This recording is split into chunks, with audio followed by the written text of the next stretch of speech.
Well, hello, my favorite people. I hope everyone can see me. Let me see how is everyone today. I hope I can see your likes, your waves, your hellos. Let's start and see who do we have on the stream. I decided to do it at 3 and see maybe everybody is awake and some people are not asleep yet. So let's see what countries do we have. Write some comments, guys. I will try to follow the comments and say hello. It's a good Sunday here in United States. Of course, you guys all know that we have elected the Speaker of the House, Republican Kevin McCarthy, finally on Saturday morning at 1 a.m. I was watching it live. So the weekend is sort of quiet compared to what it could have been. So how is everybody's weekend? How is your Sunday? Let me see how are my comments doing here and see whose comments I have. We have hello, Terry from Texas. Hi, Terry. How are you? We got it. Perfect, Terry. Oh, I'm sorry. I see. Yeah, Teresa, but it says Terry from Texas. So cool. How is Texas? Tell us. How is Texas today? Here in Michigan, we're snowless, which is nice. We had exorbitant snow over the days of the Christmas time. It was like, I don't know, 4 feet, 5 feet. But see who else wants to say hello. Sunny. Texas is sunny. Perfect. Do I have comments on the... let's see. Am I even there live? Let me see. I think I am live. See if I could have this. Well, I'm not sure which broadcast. I have both here. And which comments do I have? Let me guys come back to your comments later in a minute. And I will start with a couple of videos I wanted to show you. Oh, we have another hello from Canada. Oh, wait a minute. Yep, we see, well, Canada, KA. Yes, so it's Canada. Perfect. I have a couple of topics. They're really cool, interesting topics here. And we have another comment. Hello, nice to see you. Nice to see you. I see the little handle here. It says Latina. Latina, hello there. Then we have who else? We have Ontario, Canada, Wendy Walker. Then we have Jamaica. Oh la la, love me some reggae. Yay. Hi, Kimar. Who else do we have? We have more people here joining. So I just wanted to do a quick hello, guys. And just so everyone knows, we have a really packed week that passed. We in United States have elected the Speaker of the House, which is a big deal. Our Congress could not function for a few days. We could not have government seated. We could not have new congressmen sworn in because the vote for the new Speaker of the House of Republican majority just kept going on for 4 days. Something like that have not happened in United States since they say for the last 100 years. It went, I think, 14 rounds with not enough votes for the gentleman who was running for it, for the Republican congressman, Kevin McCarthy. He kept losing votes and he gained some votes and he made some concessions and they made some negotiations. At the end, he still lacked one vote, and it almost looked like they're going to go over the weekend and adjourn for the weekend and come back and continue this voting on Monday. But that something happened. It was something that looked pretty physical. It was a heated moment. And then after that heated moment, that decision to adjourn for the weekend was flipped, and they quickly voted to hold another vote. And at 1 a.m., the 15th vote was held. and the Speaker of the House was elected. So our weekend started very exciting on Saturday, but thank God it's more or less quiet. But I do have a couple of things, couple of updates on the war in Ukraine. Let me see. We also have Frank here from Canada. We have Sweden. I love it. Hello from Sweden. Sven Sikora, hello there. Let me see. Hello from Uganda. You know, you did say I'm bouncing. I think it's because my camera, you are right, I am bouncing here. Let me see. There is a very interesting contraption here. I'm trying to, maybe I shouldn't shake. Let me try to do this more stable, not touch the screen. I would like to show you.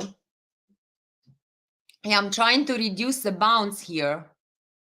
I think that's the camera and the camera and the things that I have it here on the table. I'll show you guys the video. Let me share my screen with you. And the video will be, remember how I always talk about money to Ukraine and how it is very unfortunate that American citizens are being lied to. And of course, people in the world have been lied to, saying that this war is about saving Americans.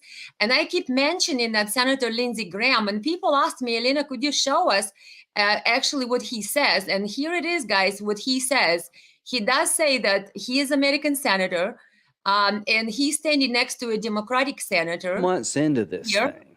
And they are discussing how they actually like it that Ukraine will fight to the last Ukrainian person. You know, guys, person means children, women, elderly, everyone, not just soldiers, which that would be even unfortunate as well.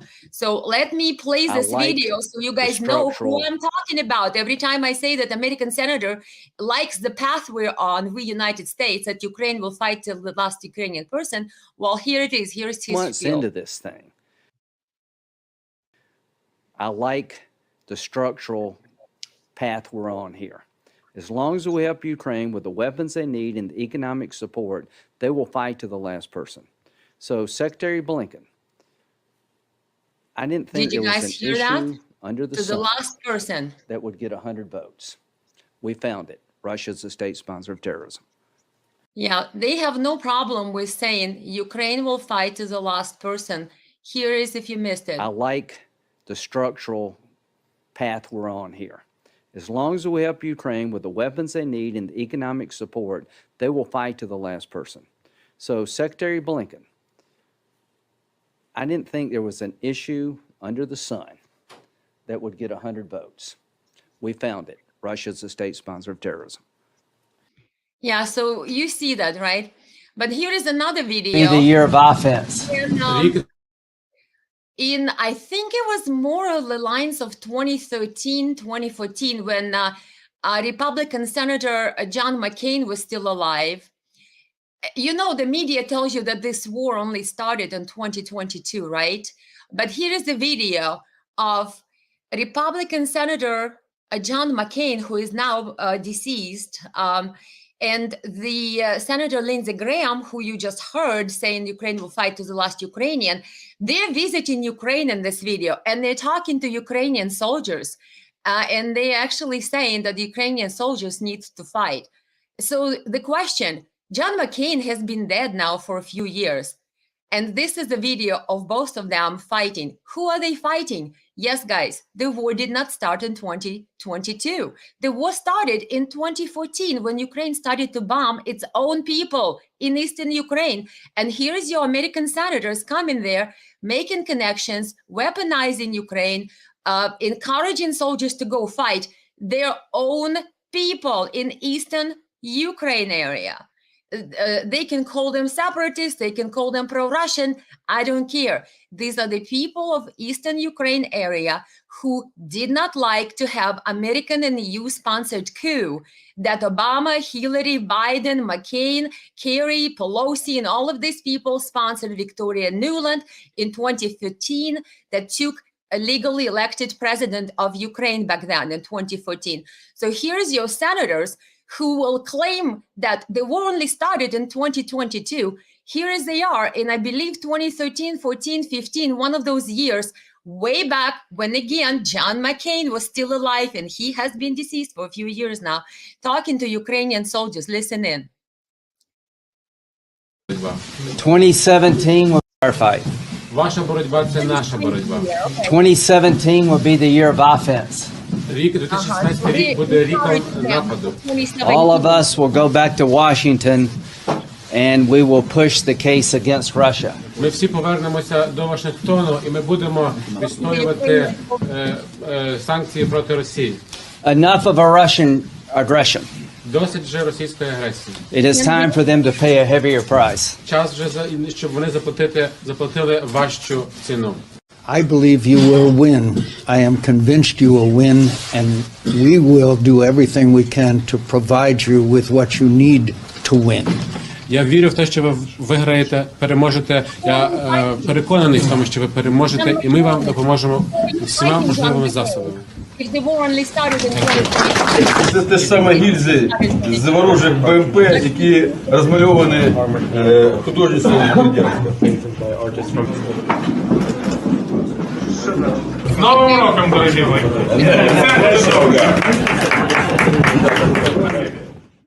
So that tells you something, guys. And then I have another interesting video for you.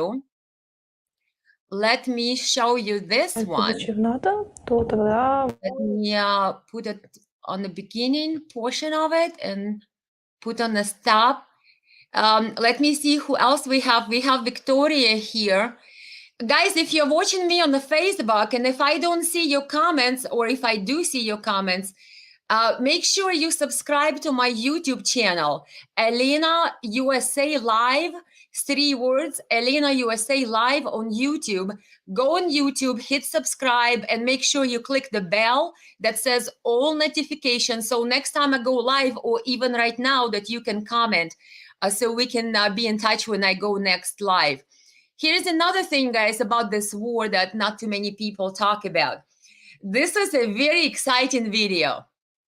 This is an advisor to Zelensky by the name of Mr. Arestovich. He's very famous in Ukraine. His name is Alexei Arestovich, or Oleksiy Arestovich, however you pronounce it. And here's his interview in, I believe, 17, 18. In other words, this interview is a couple of years or 3-4 years before the 2022 Russia's quote unquote invasion into Ukraine. Listen what now Zelensky's advisor and a very, very influential personality in Ukraine said back way then about Ukraine joining NATO, and how he understands that Ukraine knows that the price for Ukraine to join NATO is a big war with Russia, and he even gives you the dates. Yes, this interview is several years old, so look at that and decide for yourself. Did Ukraine prepare for the war with Russia? Did Ukraine knowingly provoke and pushed for NATO membership? And what did Ukraine do? He pretty much says that we know, I watched the entire interview, and he pretty much did say that we know that for us, for Ukraine to join NATO, the price is a big war with Russia. And it's going to happen around year, I think he said 2021, 22-ish, something like that. So they knew it all. And we now know Merkel and former French President Hollander, they both, or Hollande rather, Canadians may check my enunciation there in French, but they both just recently came out and said that Minsk agreement ceasefire between Russia and Ukraine, guaranteed by Germany and France, was basically a sham, the ploy to buy more time for Ukraine to attack. And here is Ukrainian, very prominent one, advisor to Zelensky, speaks about it years ago. Listen in. You can если actually Украина see получается the идти в НАТО, subtitle. то тогда мы можем Тогда говорить мы- о каких-то сроках прекращения войны. Нет, ни о Стоп. каких сроках прекращения войны мы не будем говорить. Наоборот, это, скорее всего, подтолкнет крупная военная операция России против Украины. потому что они должны нас будут просадить в They will have to инфраструктурном destroy us отношении in и terms of превратить здесь все в разваленную infrastructure. территорию для того, чтобы нас Mention неохотно То есть брали на Россия сможет пойти на прямую конфронтацию с НАТО? Конечно, нет, не Go НАТО. to other leaders Они and должны no, это no, сделать до того, как мы вступим в we НАТО, чтобы have мы to do не it были before we интересны join НАТО. NATO. Перестали быть интересны, So как NATO is разваленная interested территория. in us. They won't С be вероятностью interested unless we do that. 99,9% With наша цена 99.9 за вступление в НАТО – probability, это большая война с Россией. our entries to NATO is a А major если war мы не with вступим в НАТО, Russia. это поглощение России в течение 10-12 лет. And Вот if we то, don't в котором join мы NATO, находимся. А this теперь will давайте be выбирать Зеленского. Подождите, nothing теперь Russia если will поставить defend чашу на one весах, year. а что лучше в таком случае? Конечно, крупная война с So Россией и he переход says в that the НАТО big по war with результатам Russia победы is над Россией. better. Самое Что такое главное. может быть крупная война с Россией? Вот. Ну, это воздушная операция наступательная, вторжение And российских the армий, interview asks, what's вот the четырех, которые они major создали war на with наших Russia or границах, big war там, with Russia? What осада does that mean? Киева, So he details. попытка окружить войска, которые в АТО находятся, You guys can ВОЗ, read it операция in объединенных сил, прорыв these через are Крымский English перешейк и выход subtitles. на Каховское водохранилище, чтобы воду в Крым дать. Наступление с территории Беларуси, там, создание новых народных республик, диверсии, удары по объектам критической инфраструктуры и так далее. Воздушно-десантный. Вот что такое Yeah, полноценная you can война. see this interview, like I Вероятность said, ее is several years 99%. old. Когда? После 21-22 самый критический, He's saying 20-22 самый критический. 21, 22, and he gave you the time frames, and that's exactly when the big war with Russia is happening right now. Again, То есть если Украина получает I'll выдачу play в this НАТО, real то quick. тогда мы можем Тогда говорить мы- о каких-то Read the сроках subtitles, прекращения guys. войны. Нет, ни о Стоп. каких сроках прекращения войны мы не будем говорить. Наоборот, это, скорее всего, подтолкнет крупные военные операции России против Украины. Потому что они должны нас будут просадить в инфраструктурном отношении Again, и Alexei превратить здесь все в Arestovich, разваленную территорию для того, чтобы нас advisor to неохотно the То есть брали на Россия сможет пойти на прямую конфронтацию с НАТО? Конечно, Россия, не now НАТО. former advisor, Они должны это present сделать до того, advisor, как мы I don't know вступим в this НАТО, чтобы мы pronunciation. не были интересны НАТО. But Перестали he быть talks интересны, about как NATO, разваленная and he территория. talks about the price for Ukraine С to вероятностью join NATO is a big war 99,9% with Russia. наша цена He за spells вступление в out НАТО – the это большая date, война с Россией. and he says, I think he said year А если мы 21, не вступим в НАТО, 22, это and then поглощение России в that is течение corrected, 10-12 maybe лет. year 20, Вот but и of вся course вилка, в we know которой мы we had находимся. А COVID, теперь right? давайте выбирать So Зеленского. it looks like Подождите, теперь если some поставить things чашу на are весах, а happening. что лучше в таком случае? Конечно, крупная война с And this interview is Россией и переход years в НАТО old, so по they knew результатам what they're победы над doing. Россией. А Совместно что с такое НАТО. может быть крупная война с Россией? Вот. Ну, это воздушная операция наступательная, вторжение Quiet his российских volume, армий, okay, guys, quiet in his четырех, которые volume. они создали на наших границах, Thanks for там, letting me осада know. Киева, попытка окружить войска, которые в АТО находятся, ВОЗ, в операции объединенных сил, прорыв через Hard to Крымский see перешейк, on the выход phone, на but you're reading good. Yes. Каховское водохранилище. Yeah, but he basically explains that Russia will have to destroy Ukraine's infrastructure.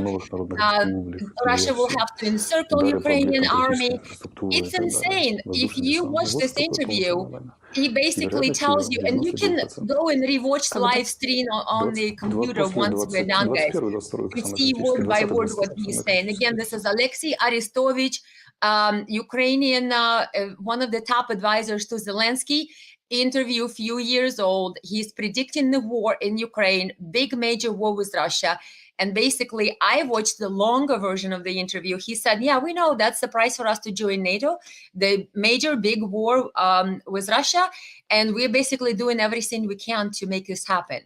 Yes. So thankfully, I'm fluent in both Ukrainian and Russian, so I can watch these interviews and see what's happening in real time. But then my next video, guys, here's for you. That ties in with Lindsey Graham. Again, if you missed this, I will Months into play it this thing. again. I like the structural path we're on here. As long as we help Ukraine with the weapons they need and the economic support, they will fight to the last person. So Secretary got it, Blinken, right? I didn't think there was an issue under the sun that would get 100 votes. The structural path, I like the structural Listen. path we're on here. As long as we help Ukraine with the weapons they need and the economic support, they will fight to the last person. So Secretary Blinken. You got it, guys, right? That's Lindsey Graham. Once again, and here's my other video for you. And here's the sad part about this entire situation. This is the cemetery in Ukraine. You could see the freshly dug graves.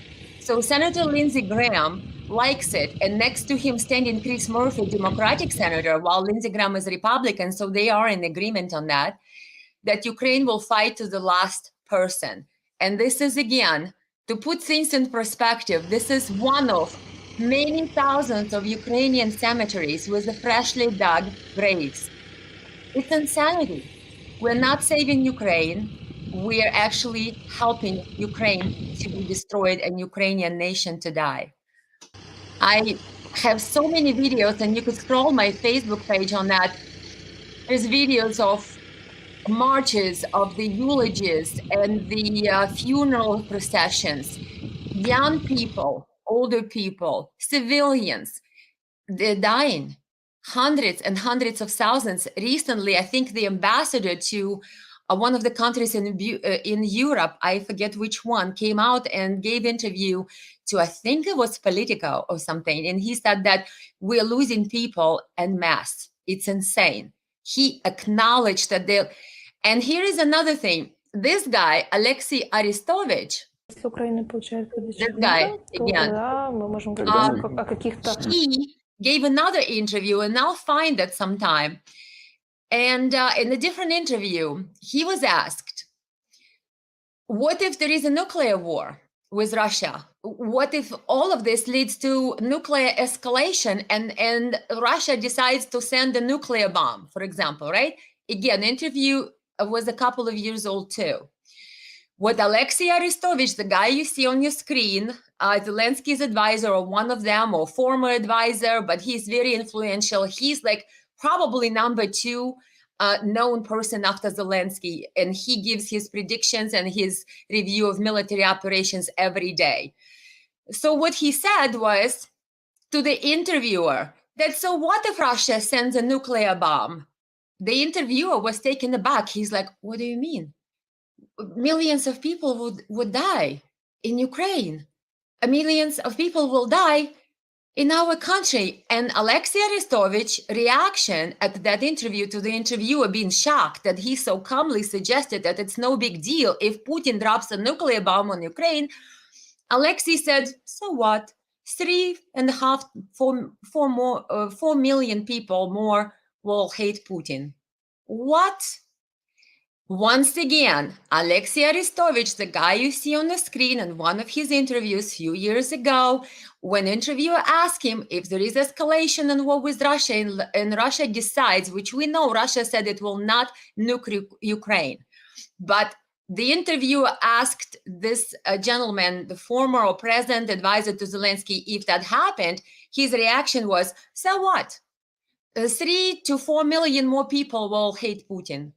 In other words, they don't mind losing people. They don't mind this. They don't mind this. And that's why it looks like Ukraine doesn't want to stop. Biden doesn't want to stop, because the more people die, in their mind, it's just more people will hate Putin, and they're fine with that. That's insane, guys. If you're watching in America or any other country, wake up. We're not saving Ukraine. We're actually helping Ukraine to dig more graves in cemeteries just like that. So who do we have? Any more comments I have? Maybe I missed somebody. I don't know if I missed Mr. Nielsen. Let's see if I missed you. I don't know if I have any comments, like I said, in the other chats, because I am streaming to YouTube. If you are on the Facebook and you don't see me, subscribe to my YouTube channel and see the comments that way. Okay, guys. So another thing I wanted to touch upon, as I mentioned, nuclear war and how Mr. Arestovich does not actually mind if there was one in Ukraine. I'll share my screen with you. Well, let me see, Chrome tab, window. I think it's one of these. Pardon my voice, guys. Here's an interesting article. Let me shrink it a little bit. If you can see this article, This article actually goes over these three characters here. First character is Mr. Bilatsky. He is one of the founders of what they call Right Sector. That's one of the battalions that is also known for some of its neo-Nazi affiliation. The second guy is in the middle is Mr. Oleg Tegnibok. And he's also known for neo-Nazi ideology affiliation. In fact, Business Insider magazine, way back when, in I think 2013, published an article called John McCain Goes to Ukraine and Stood on the Stage with a man known or professed to be a known neo-Nazi. Yes, Business Insider, Google that article. And that talks about the guy in the middle, Oleg Tegnibok. He's the founder of Ukraine's Svoboda Party, that translates into freedom. So this article that I'm showing here, let me make it a little bit bigger for you so you could read it, that actually talks about one of them, Mr. Bilatsky, suggesting that Ukraine actually, one of Ukraine's goals is to become a nuclear superpower and basically submit entire world. So this article is by RT, guys. You want to read it, you can Google it. Yes, I've introduced you the characters, and the entire article goes to say of how Ukraine signed what they call Budapest Memorandum after the break of the Soviet Union. Ukraine pledged that it will not host nuclear weapons. Some people say, oh, Ukraine gave up its nuclear weapons. It never had nuclear weapons. The Ukrainian territory, as a part of Soviet Union, was hosting nuclear weapons, which obviously belonged to Russia, Russian Republic at the time, and Ukrainian Republic were both part of Soviet Union. But when they agreed to unification of Germany, then the Soviet Union collapsed, there were some agreements made, and Ukraine exchanged the giving up of hosting nuclear weapons on its territory onto some security guarantees. And some people argue, and Zelensky argues, did everybody fulfill it regarding Ukraine? Did they not fulfill? But the truth of the matter is Zelensky himself has pledged many times that he would like for Ukraine to become a nuclear nation again. And this article keeps going further and actually says that Ukraine actually has a capability to enrich uranium, and I'll scroll it for you guys. You can read it a little bit further over here. As far as what they're doing, the range of possibilities, is Ukraine technically capable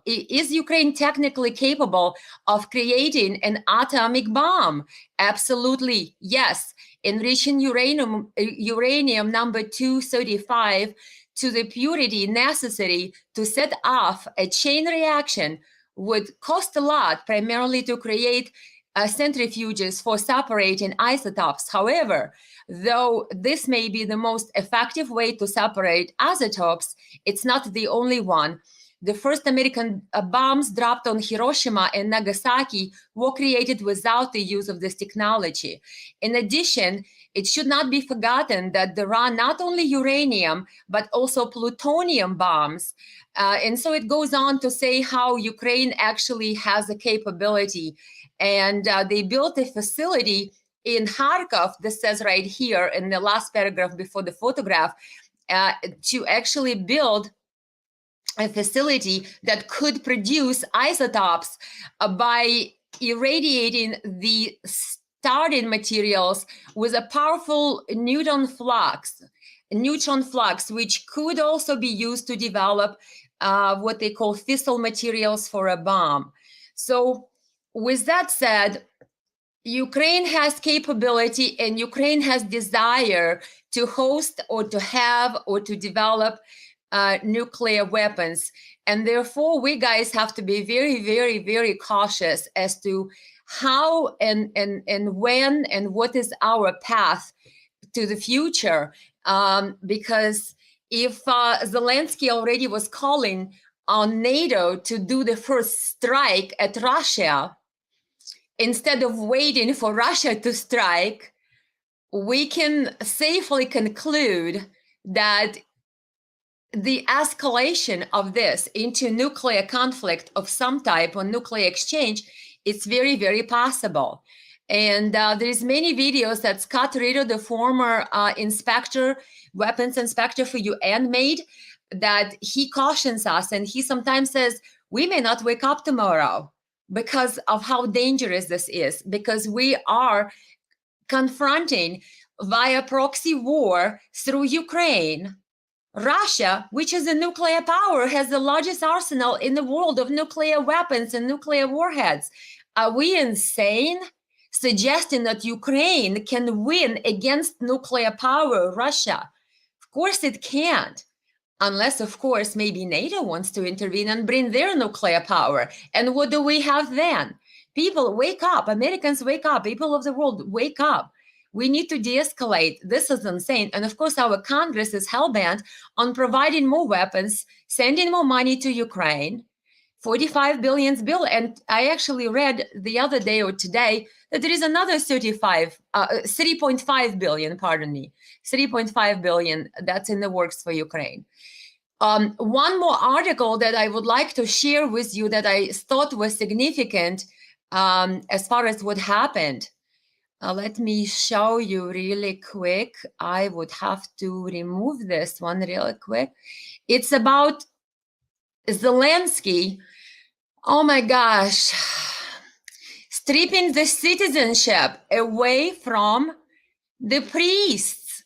So you remember, right, that Zelensky has this war on church that he recently declared. Yeah, that quote-unquote democracy that we praise, and Pelosi praises, oh, Ukraine is this wonderful, beautiful democracy that we need to support with American taxpayer dollars. Well, here's your democracy. And Zelensky, not only that he banned all opposition parties, put all opposition leaders in jail, not only that he bans Russian language, not only that they harass the priests and pastors who are in any way, shape, or form connected to the Russian patriarchy. Well, now these priests here, guys, they're not even connected to Russian patriarchy. When the war started, they declared themselves free and independent from Russian patriarchy. That's another story. In Ukraine area, there has never been Ukrainian quote-unquote Orthodox Church. It was always the church, part of Russian Orthodox religion and part of Russian Moscow Patriarchy. But in 2018, then Ukrainian President Poroshenko got completely involved in the church business and decided to establish Ukrainian church, which Russian Orthodoxy, religious canonized leaders considered anathema to split the church like that, because the church in that area was always under Russian patriarchy. That's internal business of the church. Who rules sort of over which area? They have their agreements. These are the church people who decided their hierarchy, their synod, or their, I don't know, their popes, their patriarch in Orthodox religion. But President Poroshenko in 2018 actually traveled to Constantinople and pretty much forced the priests who decide which territory will be in whose domain, so to speak. And he obtained what they call Thomas, which is permission for Ukrainian church to declare itself separate from what it's been a part of, a Russian Orthodox religion. It's insane. So now Zelensky, now that there is this Ukrainian separate church, which used to be a part of under the Russian patriarchy, now this year with Russia's advances and invasion, quote unquote, they said, oh, we are not going to be under Russian patriarchy, which is going to be Ukrainian, independent, and all good stuff. They're still getting harassed. And here's the article that 13 priests from the Ukrainian now Orthodox religion and church who actually declared themselves independent from Russian patriarchy still got deprived of their Ukrainian citizenship and harassed, and it's insane. And of course, you will find a lot of articles about that on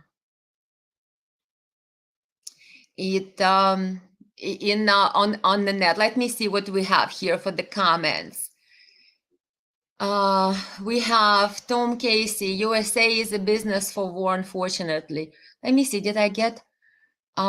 We are not insane, the sociopaths who are running Western governments are. Very true. We are probably one of the few that are not insane because we are capable of critical thinking. So we do not get brainwashed and dumped down by the media lies that they've been telling us for years.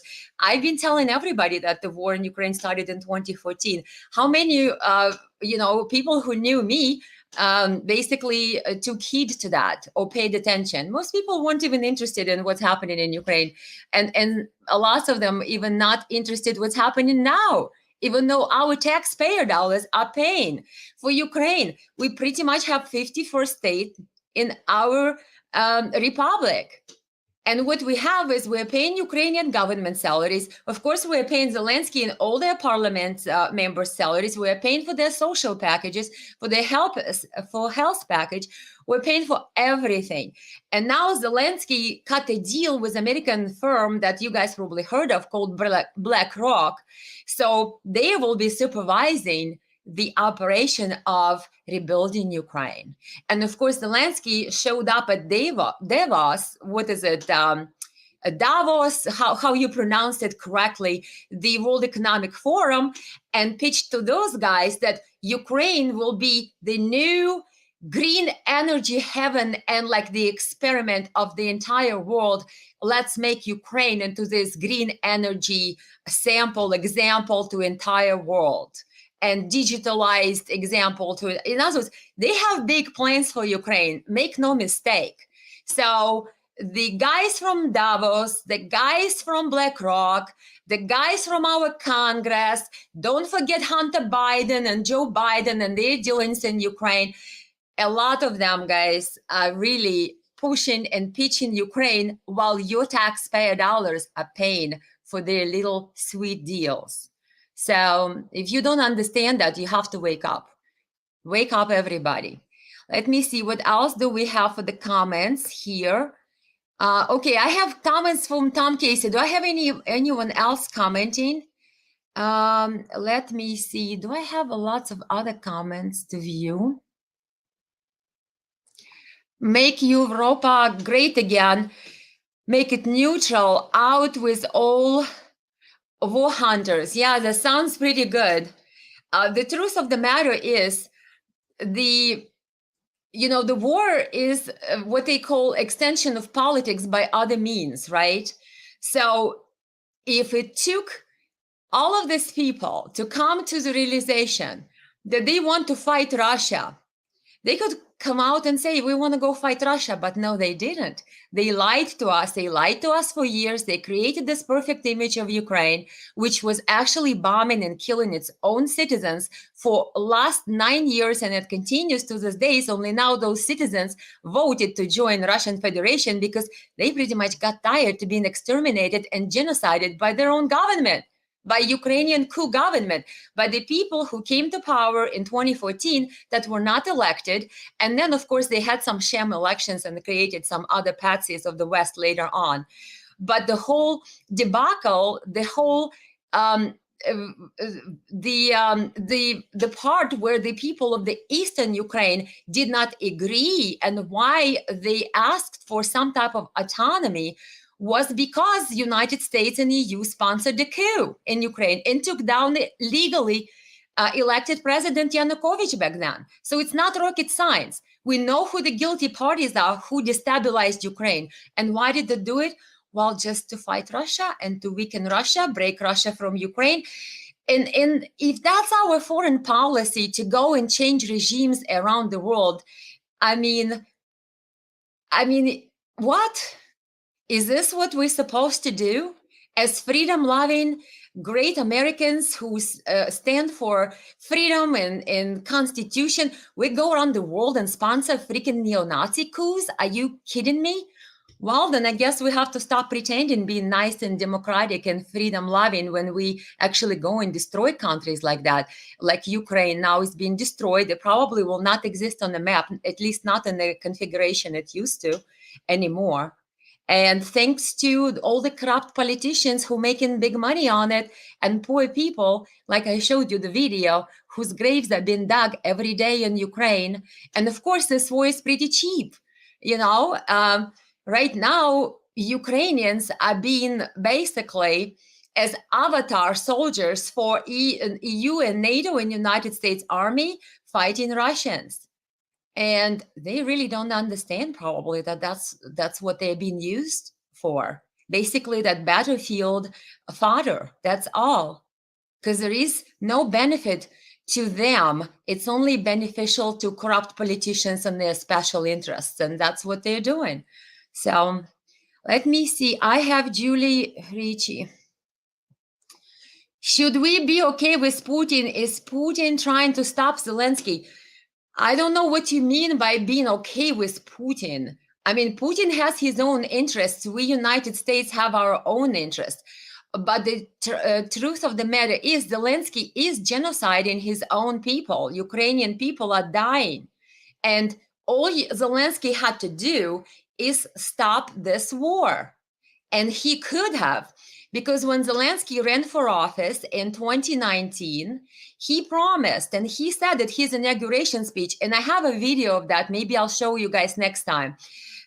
He said, Zelensky, that when he ran for president and his inauguration speech, and I quote, "The first order of business for us is to stop fire at Donbass," meaning we have to stop shelling Eastern Ukraine. So number one, he knew Ukraine is shelling Ukraine, Eastern Ukrainian people there in Ukraine for all this number of years since 2014. And number two, he said his first order of business as a president will be to stop that. And of course, Russia in Ukraine and Germany and France had figured out and crafted 2 Minsk Accords, peace ceasefire agreements, to say that stop fire, stop the fire. And now we know Angela Merkel and former French President de Hollander, however who calls him, they came out recently and said this was all a sham to buy Ukraine time so Ukraine could build NATO-trained army to go fight Russian and pro-Russian, what they call separatists in Eastern Ukraine. And of course, Russian border is right there. And of course, Ukraine was screaming that it's going to join NATO. And of course, Russia doesn't want Ukraine to join NATO. Would we like to have missiles on Cuba, 1964? What is it, Cuban Missile Crisis? Well, let's look at Putin and say, Julie, back to your question, should we be okay with Putin?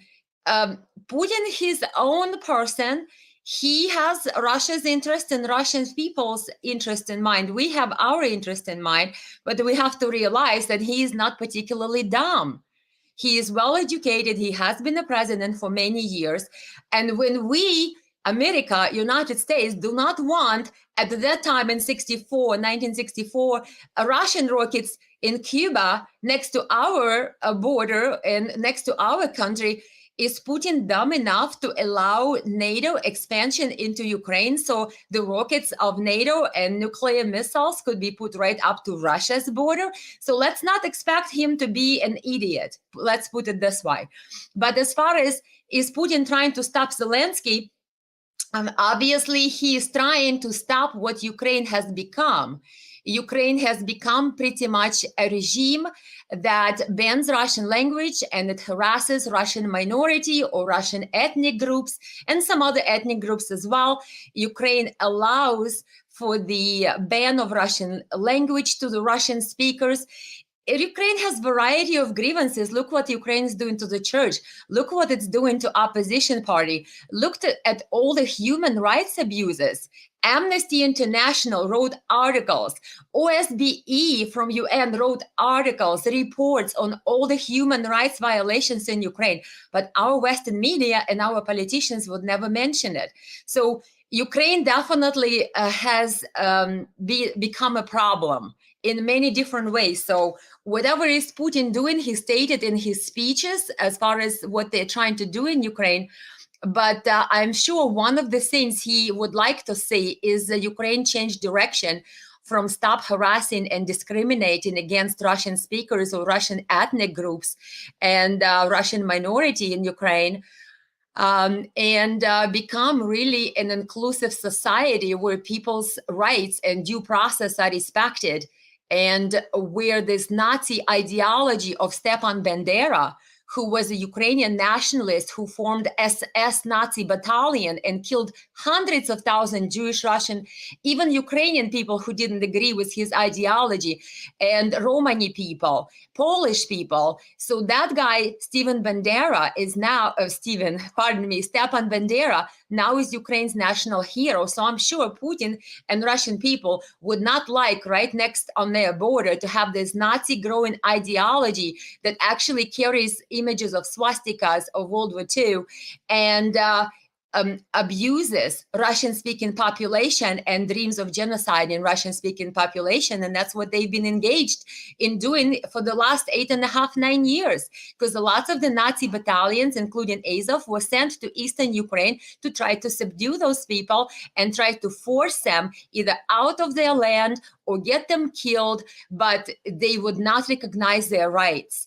And when those people tried to vote to become autonomous part within Ukraine as part of Minsk agreements, Ukraine sort of agreed, but never ratified it and never gave them their rights and autonomy, just kept bombing them and killing them. So hope I answered your question. So we have Julie again. So Zelensky is putting and building next to Russia, and Putin does not like it. Well, I don't think any leader, and Putin is not the only person. You have to understand that the West tells us that Putin is such an autocrat that he is the only one who rules Russia. You have to do some research and understand Russia has a parliament. And before Russia got inside Ukraine, the entire parliament voted to approve that. So you have to realize that Putin is not ruling Ukraine as a one-handed person. Russia is governed through the process of having the Security Council. They have laws, they have parliament, the parliament has rules. So it's not like whatever Putin wants goes. It does have to go through a variety of institutions before it becomes a law or a decision for the Russia to do something, including to go into Ukraine. Let me see. I have John. Let me see my comments. Skip here. John, why so little people understand the real truth of what's happening in Russia-Ukraine war? Many just believe Western media without questioning. Why? I think, John, you hit it right on the nail, or whatever the saying is. The problem is American people, we as American people, have been conditioned to believe media. We have been conditioned to believe newspapers. And the problem with that is the people don't do their own research. And as soon as you try to bring them the truth, the immediate reaction is, oh, how come I don't see this on TV? How come, CNN didn't tell me about this, or ABC News? Which I understand their concern, because for years when we didn't have internet, who knows when that was, the only source of news were the newspaper and TV. And some people are used to only those two sources. And of course, we know that mass media has been pretty much hired by corrupt politicians to run their little scam, as far as Ukraine being a great saint, instead of Ukraine killing its own people for the last 8.5 to 9 years. But unfortunately, American people basically at large may not be so interested in the subject of Ukraine. They have other issues. They're very busy trying to make a living, trying to make ends meet. And when you come with them with this information that they have not seen on TV or in a newspaper, the immediate reaction is rejection or fear, or I don't need to hear this, I don't need to know this, because this is something that seems very outrageous, that Ukraine would kill its own people. Well, yes, it is the truth, and it is outrageous. But the famous saying, I don't want to quote whoever said it, but I think it was one of the Goebbels propaganda people way back when, And I'm afraid it looks like United States has pretty much adopted it for its marketing of the political lies, saying the bigger the lies, the faster and the sooner people will believe it. The lies we've been told about Ukraine were huge. In fact, Lara Logan, independent investigating journalist, she said, we have been lied to on an epic scale. That's her quote.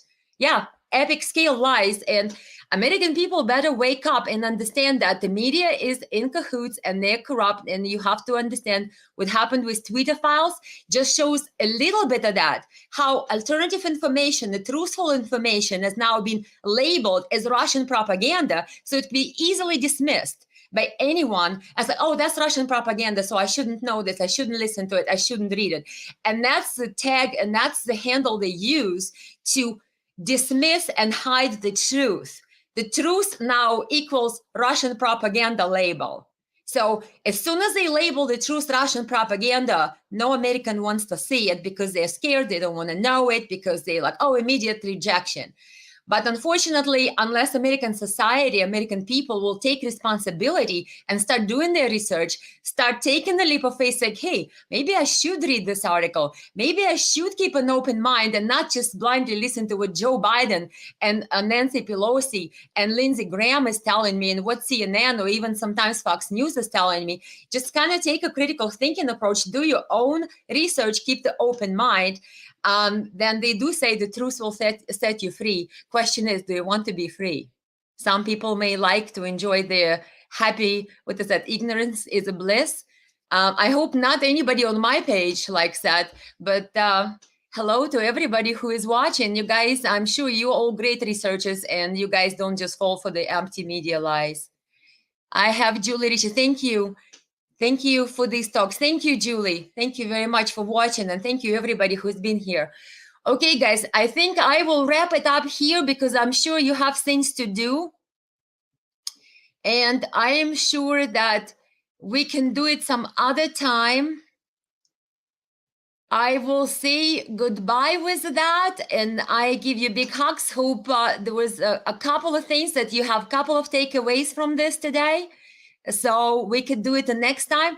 And if there is anybody who wants to post some questions or message me, if you want to maybe join me in one of these lives, send me a message and see if we can figure it out and maybe have a couple of people featured on one of these lives next time.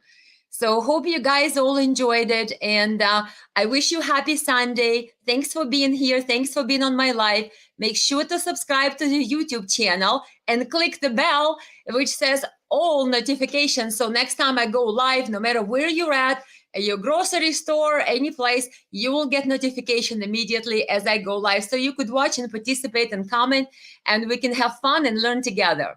Love you all, guys. Have a nice evening. Happy Sunday. Talk to you soon. Subscribe to my YouTube channel. Thanks.